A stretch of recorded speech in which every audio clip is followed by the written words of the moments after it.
Hey, fourth grade friends. So today we're working on Module 7, Lesson 11, and once again looking at multiple step word problems. And it's really important that we take a couple of days looking at these and going back at them so that we know what comes first, what information do we have. And our strategies of using a picture or a tape diagram to kind of help us map out what they're asking is really important. So grab your math books, here we go. Today we're looking at multiple step word problems with measurement. Our question is, Ashley ran a marathon and finished 1 hour 40 minutes after PJ, who had a time of 2 hours and 15 minutes. Carrie finished 12 minutes before Ashley, and if you can see, I've highlighted what's the important information. How long did it take Carrie to run the marathon? So let's look at this. The first thing I always want to start out is, what's my known information?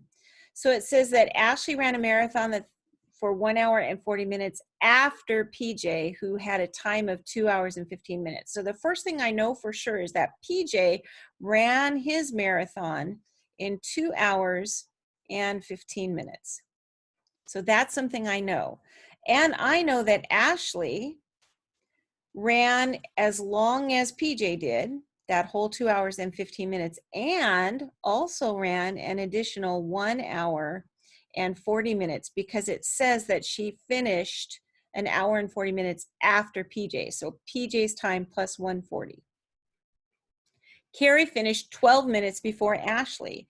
So Carrie is the one that I have the question about, and Carrie ran all of Ashley's time, except he didn't run that last 12 minutes. So I'm going to take away 12 minutes from Ashley's time, and I should come up with Carrie's time. But I can't figure out Carrie's time until I figure out Ashley's time. So in order to figure out Ashley's time, I'm going to use my T-graph right up here. And I've got I've got my hours and I've got my minutes. So I've got 2 hours and 15 minutes plus 1 hour and 40 minutes. And I'm going to come up with how far Ashley did. So I've got 5 and I've got 5 and I've got 3. So Ashley ran 3 hours and 55 minutes. So now that I know Ashley's information, now I can figure out Carrie's information. So again, using my T-graph, I've got hours and minutes. I've got 3 hours and 55 minutes, and I'm going to take away 12 minutes. So when I take away those 12 minutes, 5 minus 2 is 3, 5 minus 1 is 4, and 3 minus nothing is 3. So I know that Carrie, in the time that he ran or she ran 3 hours and 43 minutes. And in that case, I am done because the question was, how long did it take Carrie to run the marathon? So I'm finished with that one. Let's look at the next one. Chef Joe has 8 pounds, 4 ounces of ground beef in his freezer. This is 1/3 of the amount needed to make the number of burgers he has planned for a party. If he uses 4 ounces of beef for each burger, how many burgers is he planning to make? Oh my, we've got a lot of information there.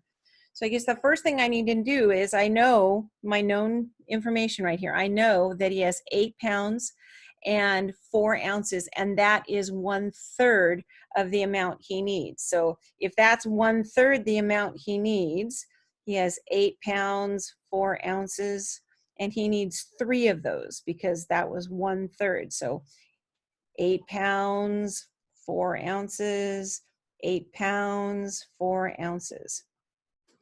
So he needs 8 pounds, 4 ounces to make the number of burgers he's planned for a party. So how much does he need? Well, I can take my 8, 8, and 8. 8 times 3 is 24 pounds. And 4 ounces, 4 ounces, and 4 ounces, and that's 12 ounces because 4 times 3 is 12. So I know that he's got 24 pounds, 12 ounces total of beef that he needs for his party.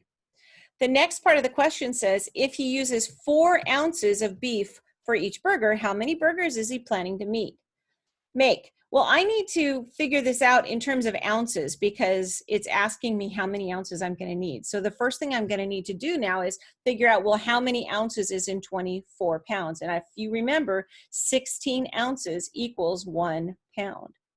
So I'm going to have to take this 24, and you can either go back to that grid that we made last week that had all the conversions for ounces and pounds, and you can add it up that way, or I'm just going to go ahead and make a 2-digit multiplication problem out of it. I have 24 pounds times 16 ounces. So 4 times 6 is 24, carry the 2. 6 times 2 is 12, 13, 14. So I've got 144. Going to drop a 0 right there. Now I've got 1 times 4 is 4. 1 times 2 is 2. And I'm going to add that all up. 4, 8, 3. So I have 384 ounces in 24 pounds. But I also have this 12 ounces. So I'm going to add the 12 ounces to the bottom of that. And I've got 4 plus 2 is 6, 9, 8 plus 1 is 9, and 3 plus nothing is 3. So I know that this, when I convert it into ounces, is going to be 396 ounces total. I still haven't gotten my answer though, because the question is, if he uses 4 ounces of beef, how many will he make? Well, that goes back a few modules ago to our division. So I've got 396 and oops. Let's try that again and get the right numbers. 396, and I'm going to divide it by 4. All right. So remember, divide, find a quotient. 4 times 9 is 36. Multiply, subtract, bring down the dividend, and do it all again. Well, I just did. 4 times 9 was 36, so I know that that's going to be a 9. 4 times 9 is 36. I'll be left with nothing. And oh my goodness, look. He is planning to make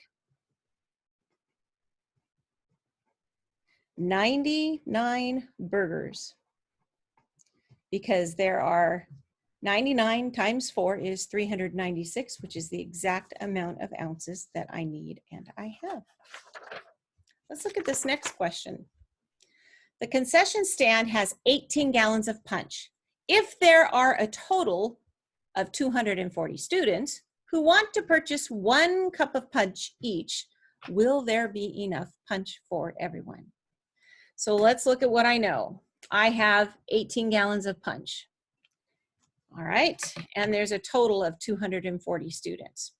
So I guess the first thing I need to know, since I want to know if there's going to be enough cups, I know that 240 students, and if they each have 1 cup, then I'm going to need 240 cups. Well, how many cups are in gallons? Well, if I go back to my gallons, good queens prefer chocolate. I remember 1 gallon is 4 quarts. 4 quarts is 8 pints, and 8 pints is 16 cups. So there are 16 cups in every gallon. So if I have 18 gallons, I know that 18 times 16 will give me the amount of cups that I have. Now, I don't know 18 times 16 in my head, so I'm going to go over here and do a 2-digit multiplication. 8 times 6 is 48. 6 times 1 is 6, plus 4 more is 10. Drop the 0. 1 times 8 is 8. 1 times 1 is 1. And as I add that up, I know that I'm going to have 288 cups in 18 gallons. The question says, will there be enough punch for everyone? Well, I know that I need 240 cups, and there are 288 cups. So the answer would be, yes, I have enough cups, and there will be 48 cups left over. If every one of those 240 kids has 1 cup, and I have a total of 288 cups. And there you have it. Another example of making sure that we are using our multiple step word problems with measurement, looking at each step along the way, making sure you're drawing it, making sure you're really answering the question that it's asking. So now it's your turn. Go grab your math book and look at lesson 11. and practice problems with measurement in their units. Here we go.